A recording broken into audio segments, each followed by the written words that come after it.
Assalamualaikum warahmatullahi wabarakatuh. Salam sejahtera untuk kita semua. Perkenalkan, saya Septian Dwi Cahyo, SEMM. Saya adalah dosen tetap di Program Studi Manajemen Fakultas Ekonomika dan Bisnis Universitas Lamatri. Di Program Studi Manajemen, saya diberikan amanah untuk mengampu salah satu mata kuliah konsentrasi pemasaran perilaku konsumen. Mata kuliah perilaku konsumen merupakan mata kuliah yang wajib diambil oleh seluruh mahasiswa program studi manajemen dan memiliki bobot sebesar 3 SKS dan diambil di semester 4. Mata kuliah ini merupakan kewajiban dosen di program studi manajemen dan bukti pernyataan deskripsi diri unjuk kerja Tridharma Perguruan Tinggi bidang pengajaran. Metode pembelajaran yang digunakan dalam mata kuliah perilaku konsumen adalah metode delivery, interaction, dan assessment. Pada mata kuliah perilaku konsumen memiliki capaian pembelajaran lulusan atau CPL yang terdiri dari 4 aspek, yaitu sikap, pengetahuan, keterampilan umum, dan keterampilan khusus, dan nantinya diturunkan pada CPMK. Untuk yang pertama, untuk aspek sikap, yaitu menunjukkan sikap bertanggung jawab atas pekerjaan di bidang keahliannya secara mandiri. Untuk yang kedua, aspek pengetahuan, yaitu menguasai konsep teori dalam ilmu manajemen dan mengaplikasikannya dalam berbagai tipe organisasi, baik bisnis maupun non-bisnis pada tingkat lokal, nasional, dan global. Untuk yang ketiga, aspek keterampilan umum, yaitu mampu mengambil keputusan secara tepat dalam konteks penyelesaian masalah di bidang keahliannya berdasarkan hasil analisis informasi dan data. Untuk yang keempat, aspek keterampilan khusus, yaitu mampu merumuskan dan mengimplementasikan rencana strategik dan menjabarkannya ke dalam rencana fungsional mencakup pemasaran, sumber daya, operasional, dan keuangan. Selanjutnya, untuk CPMK atau capaian pembelajaran mata kuliah, terdapat 4 bagian. Yang pertama, mahasiswa mampu menunjukkan sikap bertanggung jawab atas pekerjaan di bidang keahlian perilaku konsumen secara mandiri. Untuk yang kedua, mahasiswa mampu memahami konsep teori dalam ilmu manajemen dan mengaplikasikannya dalam berbagai tipe organisasi, baik bisnis maupun non-bisnis pada tingkat lokal, nasional, khususnya dalam bidang perilaku konsumen. Dan untuk yang ketiga, mahasiswa mampu memahami pengambilan keputusan secara tepat dalam konteks penyelesaian masalah di bidang keahliannya berdasarkan hasil analisis informasi dan data khususnya dalam perilaku konsumen. Untuk yang keempat, mahasiswa mampu merumuskan dan mengimplementasikan rencana strategik dan menjabarkannya ke dalam rencana fungsional mencakup pemasaran, sumber daya manusia, operasional, dan keuangan khususnya dalam bidang perilaku konsumen. Kemudian untuk kemampuan akhir tiap tahapan pembelajaran atau sub CPMK terdapat 11 capaian yang akan saya tampilkan pada gambar berikut ini. Terdapat sistem mixed center learning, yaitu metode pembelajaran yang mengkombinasikan student center learning dan teacher center learning, yang dimana sistem metode center learning itu terdapat pembelajaran yaitu ada 2. Yang pertama, pembelajaran interaktif, yaitu dosen memaparkan materi dan memberikan pernyataan atau pertanyaan kepada mahasiswa serta meminta pendapat mahasiswa. Yang kedua adalah metode group discussion yang melibatkan antar kelompok mahasiswa untuk menganalisis fenomena atau isu terkini yang berkaitan dengan mata kuliah perilaku konsumen. Selanjutnya, untuk mengukur kemampuan mahasiswa secara objektif dalam menerima materi pembelajaran, saya menggunakan beberapa indikator. Yang pertama, presensi saya berikan bobot sebesar 15%, partisipasi saya beri bobot sebesar 15%, untuk tugas 20%, UTS dan UAS masing-masing 25%. Jadi total keseluruhan ada 100%. Nah, jadi tadi aspek yang saya terapkan dalam pembelajaran pada mata kuliah perilaku konsumen yang terdiri dari aspek delivery, interaction, dan assessment. Selanjutnya saya akan menampilkan cuplikan proses pembelajaran secara luring yang saya lakukan di kelas. Terima kasih. Wassalamualaikum warahmatullahi wabarakatuh. Baik, assalamualaikum warahmatullahi wabarakatuh. Waalaikumsalam warahmatullahi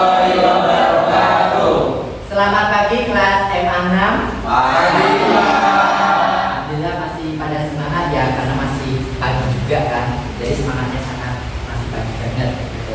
Oke, untuk kelas MA 6, sebelum kita memulai pembelajaran pada pagi hari ini, alangkah lebih baiknya kita berdoa terlebih dahulu supaya pembelajaran pada hari ini bisa berjalan dengan baik. Oke, berdoa dimulai.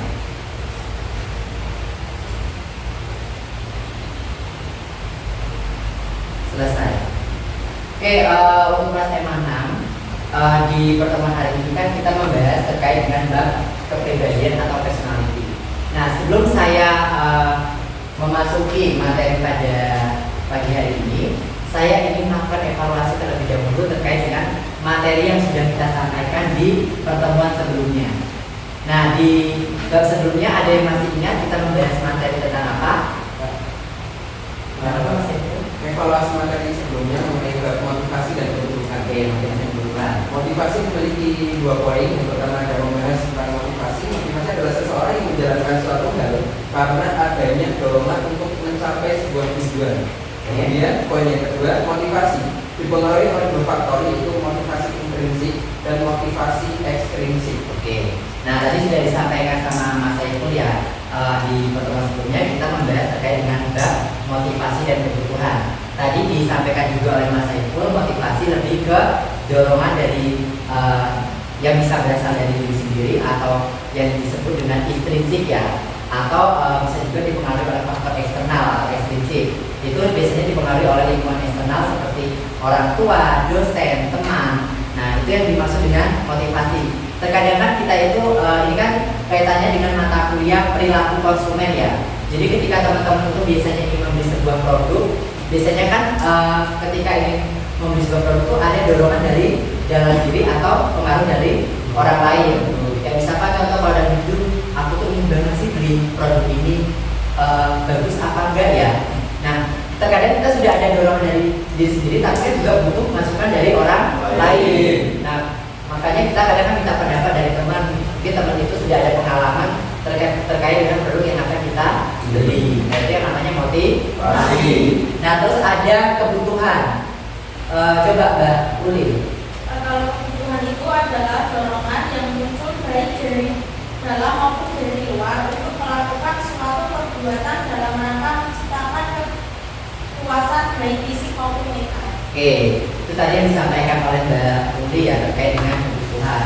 Jadi kenapa kita itu biasanya ingin membutuhkan sebuah barang atau ingin menggunakan jasa, karena kan kita butuh. Nah, tetapi untuk kita itu memenuhi kebutuhan kita supaya kita puas, pastinya kan kita itu harus mencari sebuah produk yang cocok atau tidak.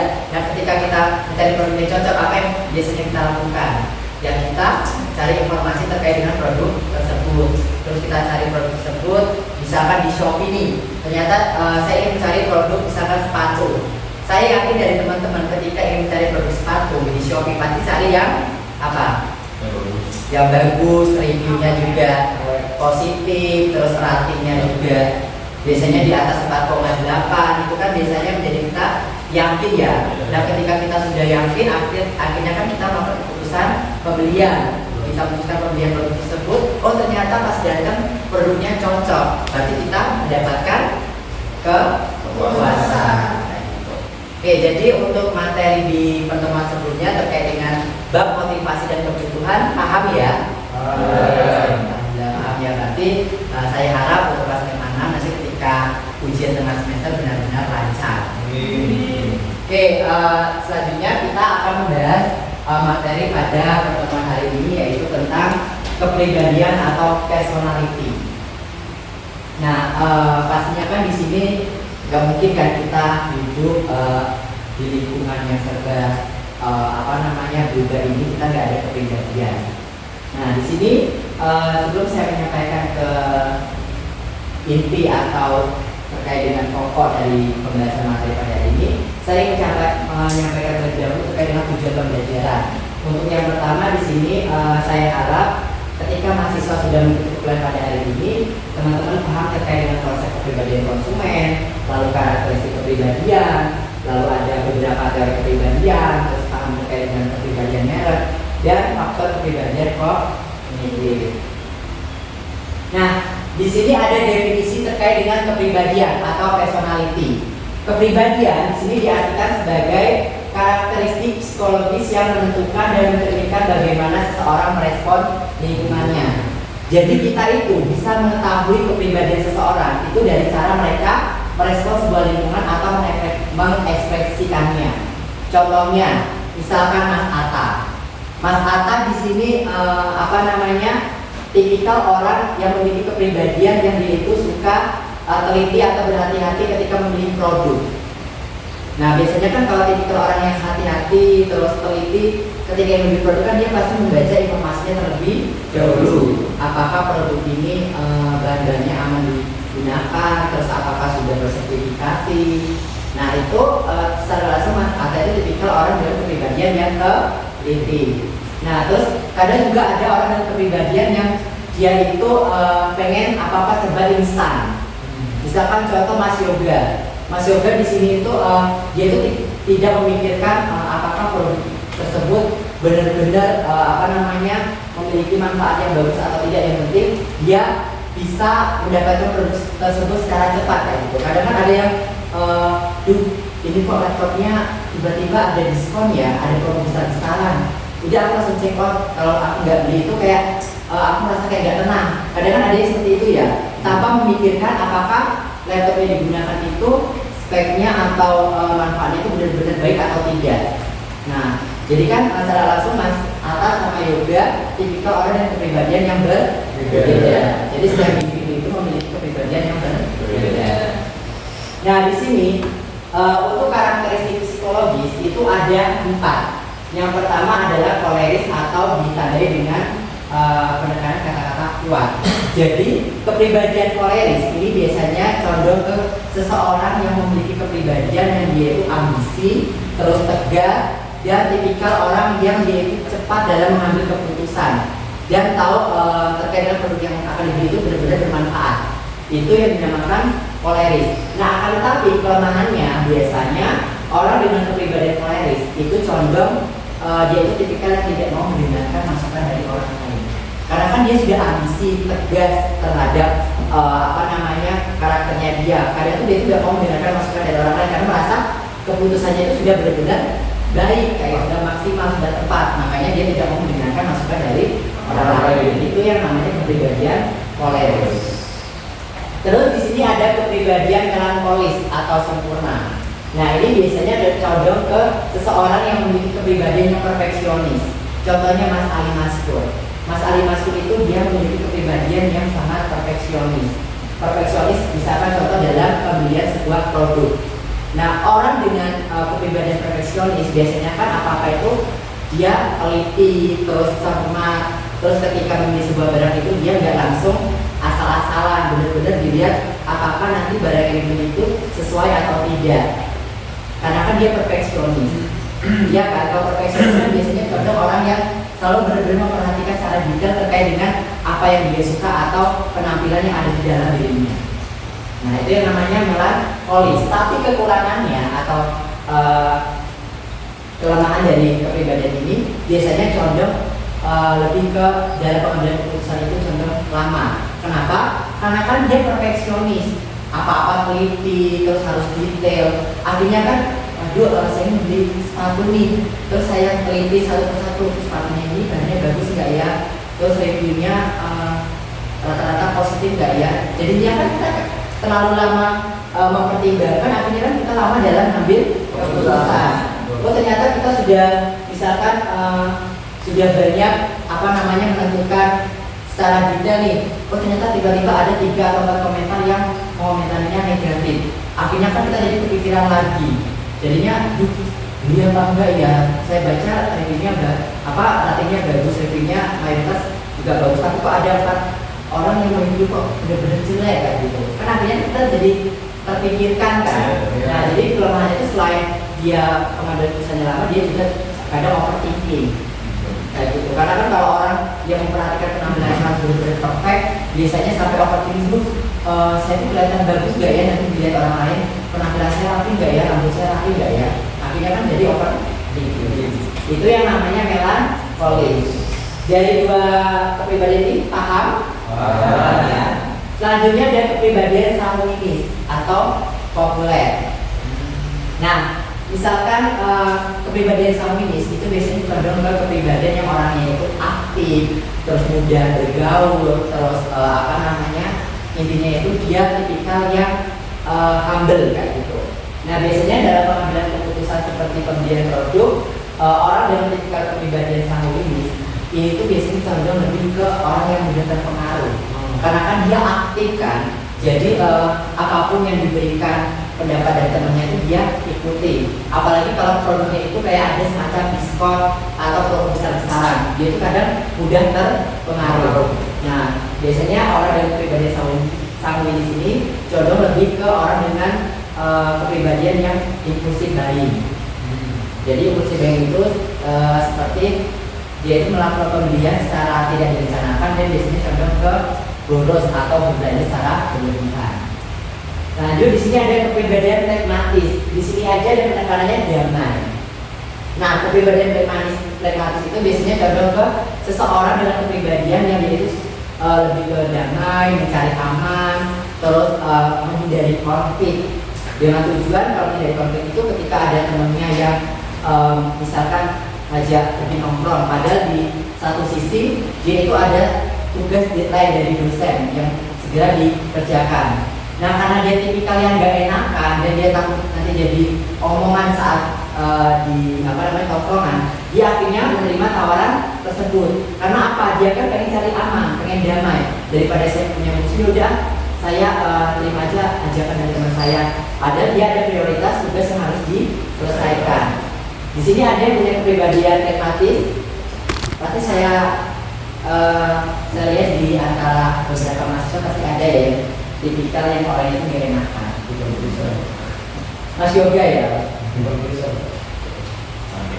Oke, untuk karakteristik psikologis ini tidak ada yang ditanyakan ya. Apa ada yang ditanyakan? Cukup ya.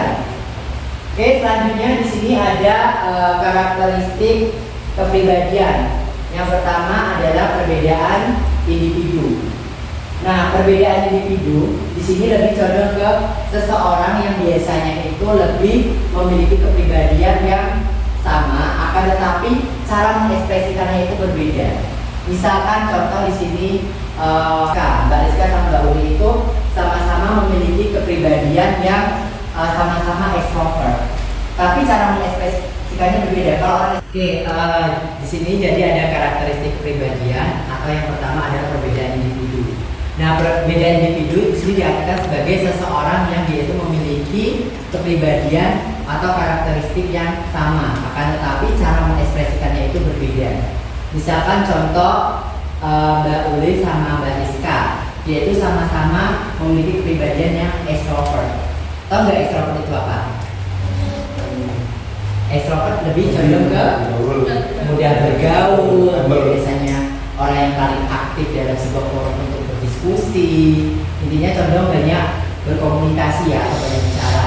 Kalau introvert kan kebalikannya, biasanya condong pendiam, terus orangnya tidak suka dalam bergaul, terus kadang di sebuah keramaian itu dia merasa tidak nyaman gitu.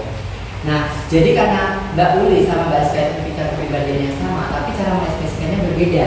Tadi kan extrovert disampaikan kayak tipikal yang mudah bergaul, terus aktif dalam berbicara. Nah, mungkin Mbak Uli ketika dia merasa dirinya extrovert ya, mudah bergaul, terus cara berkomunikasi juga sangat lurus atau bagus, akhirnya dia mengekspresikannya dengan mengikuti contoh misalkan aktif dalam sebuah organisasi, atau biasanya kalau di UNIS ini ada namanya organisasi BEM. Jadi Mbak Udin aktif dalam kegiatan organisasi, saling sharing sama teman-temannya kayak gitu.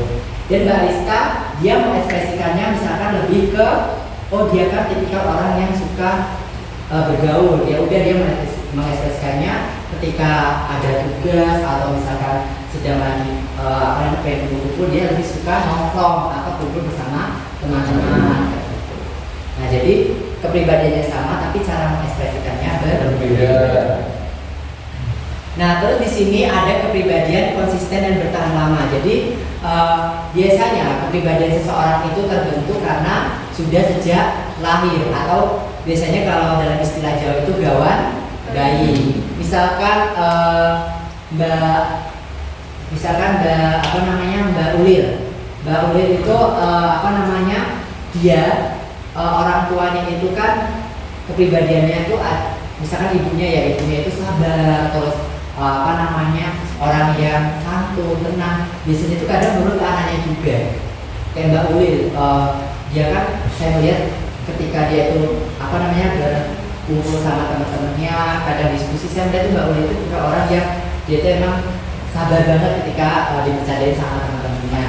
Terus saya pribadi juga tipikal orang yang sedikit agak emosian ya, karena saya merasa dari orang tua saya juga, bapak saya ya terutama, itu orangnya mudah marah juga, dan akhirnya menurun ke saya. Akan tetapi meski di sini itu bertahan lama, tapi belum tentu tidak bisa diubah. Bisa diubah tapi step by step proses. Kadang kan misalkan contoh Mbak, misalkan kayak Mas Yoga lah. Mas Yoga tipikal kepribadian yang suka marah-marah, emosional. Tapi ketika Mas Yoga itu di sini dituntut dirinya, misalkan dia memiliki cita-cita sebagai seorang dokter. Dokter itu kan mau nggak mau kan harus sabar ya, sabar, terus mau meringankan keluhan dari pasiennya, terus tenang ketika pasiennya itu apa namanya, dia keadaan sudah tidak baik-baik saja. Nah Mas Yoga kan mau nggak mau kan harus mengatur emosionalnya, dia harus sabar, harus tenang. Kalau Mas Yoga dia pembawaannya emosi, mudah marah-marah, yang ada kan pasiennya tidak mendapatkan solusi, malah nambah masalah baru kan. Nah secara langsung kepribadian itu bisa diubah, tapi proses. Dan kadang orang juga ada dorongan untuk berubah itu karena adanya di sini kayak cita-cita kayak gitu, atau gaya hidup dan lainnya.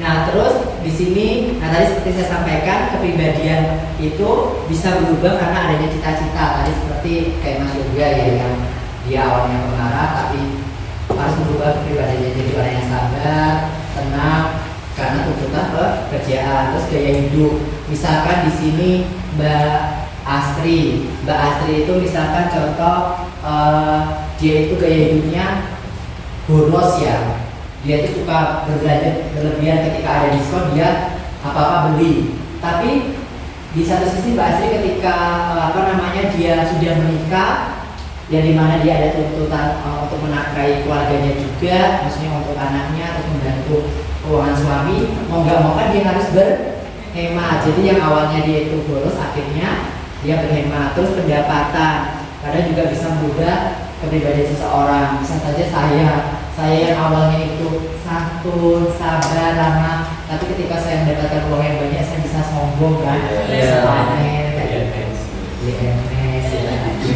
terus saya ganti Pajero gitu. Oke. Paham di sini untuk kelas yang mana? Oke, bisa kita lanjut. Nah, di sini ada teori kepribadian menurut Sigmund Freud. Nah, di sini ada tipe atau jenis kepribadian terbagi menjadi 3. Id, superego, dan ego. Teman-teman bisa lihat pada gambar ini, id ini condong ke orang yang dia tuh benar-benar marah, terus kayak benar-benar semangat banget, terus amarahnya tinggi banget ya, membara lah. Terus kalau ego ini di tengah-tengah, super ego sama id kayak biasanya condong ke orang yang netral, tenang kayak gitu. Terus super ego ini gambar malaikat, biasanya itu dia condong lebih apa-apa itu mengikuti aturan, terus dia soft spoken yang seperti etika juga kayak gitu. Nah biasanya kepribadian id di sini itu condong ke tadi orang yang kadang menyukai apa-apa itu instan. Misalkan di sini contoh Maskur. Maskur itu ingin membeli produk. Nah, ingin membeli produk iPhone misalkan. Padahal Maskur itu awalnya itu tidak ada niat untuk membeli iPhone. Akan tetapi karena ada promo dan diskon besar-besaran, akhirnya dia terdorong untuk beli. Padahal Maskur dia itu belum ada uang, tapi karena dia ingin memiliki barang tersebut, ya dia mencari cara gimana caranya supaya bisa memiliki barang tersebut. Bisa aja pinjol atau minta ke orang tua. Jadi tipikal kepribadian itu adalah kepribadian yang hasratnya itu harus terpenuhi. Kalau tidak terpenuhi, dia akan tidak tenang kayak gitu. Pasti saya pikir di sini rata-rata ada yang seperti itu ya. Kadang sampai pinjam pay letter juga gitu kan, supaya barang yang diinginkan itu bisa dapatkan. Terus super ego, dari gambarnya aja malah malaikat. Nah, jadi super ego itu biasanya kepribadian yang dia itu condong mengikuti sebuah aturan, norma sosial, etika, dan nilai-nilai hidup. Misalkan contoh, Mbak siapa namanya? Mbak Firda ya, Mbak Firda.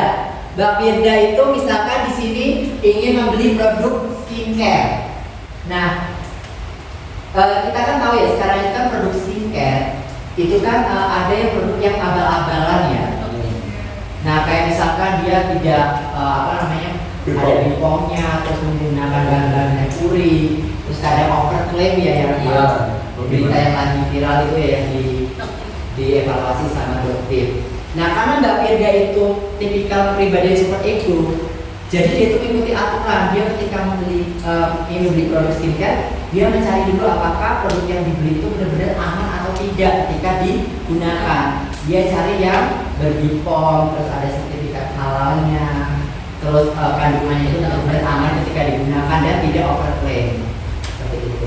Mbak Oli juga biasanya seperti itu ya Pak nyari produk ya. Oke, lanjut di sini ada kepribadian ego. Nah, kepribadian ego di sini adalah kepribadian yang di tengah-tengah atau netral. Biasanya condong ke seseorang yang dia itu kepribadiannya ketika ingin membeli sebuah barang tersebut. Misalkan tadi kan itu kan lebih ke impulsif, dia harus memiliki barang tersebut. Tapi kalau ego ketika dia ingin membeli barang tersebut, akan tapi kalau dia tidak ada uang, ya dia akan mengumpulkan uangnya terlebih dahulu sampai ada uang dan akhirnya bisa beli. Nah, itu yang namanya ego. Jadi di tengah-tengah kepribadian itu sama super ego. Oke, lanjut. Di sini ada faktor kepribadian kognitif. Nah, faktor kepribadian kognitif itu kan diartikan sebagai pola pikir atau pengetahuan. Jadi biasanya orang dengan kepribadian kognitif itu ketika ingin mencari produk, pasti dia mencari informasi terlebih dahulu terkait produk yang akan dibeli. Dia cari apakah produknya itu benar-benar aman, terus apakah kualitasnya bagus, terus apakah harganya murah, dapat review yang bagus atau tidak. Itu yang namanya kepribadian kognitif. Oke, dari materi yang sudah saya sampaikan di slide sebelumnya, apakah ada yang ditanyakan? Ya. Oke, nah di sini ada pertanyaan terkait dengan kuis. Yang pertama, tadi kan saya sampaikan terkait dengan tipe kepribadian. Ada id, super ego, dan ego. Nah, seorang konsumen selalu membandingkan kandungan, keamanan, sertifikasi produk sebelum membeli. Menurut teori kepribadian, tipe kepribadian tersebut itu masuk di tipe kepribadian yang mana? Dari id, super ego, sama ego. Super ego, karena dia memperhatikan terkait dengan aturan atau norma-norma terkait penggunaan produk ya. Oke, berarti saya anggap Oke, nah jadi saya sudah menyampaikan beberapa materi dan alhamdulillah teman-teman sudah paham dan tidak ada yang pertanyaan. Nah, ini ada tugas small group discussion untuk pertemuan selanjutnya. Nanti saya minta dari teman-teman mengerjakan tugasnya secara kelompok. Untuk kelompoknya nanti saya pilihkan saja biar adil dan tidak ada yang merasa dikucilkan kayak gitu ya. Nah, jadi ada tugas group discussion terkait dengan studi kasus tentang kepribadian merek dan perilaku konsumen. Nah, untuk tugasnya nanti saya kirimkan di Google Classroom ya atau di. Oke, terkait dengan tugas apakah ada yang ditanyakan atau sudah paham? Sudah. Oke, baik, terima kasih untuk kelas yang 6 atas semangatnya terus antusiasnya untuk mengikuti perkuliahan pada pagi hari ini. Saya sebagai dosen pengampu untuk mata kuliah perilaku konsumen mengucapkan banyak terima kasih. Dan apabila teman-teman merasa di materi pada hari ini masih ada yang bingung atau berpaham, bisa didiskusikan lewat WhatsApp atau bisa bertemu saya langsung di ruangan ya. Jadi kita janjian. Oke, saya ucapkan terima kasih. Selamat pagi. Assalamualaikum warahmatullahi wabarakatuh. Waalaikumsalam warahmatullahi wabarakatuh.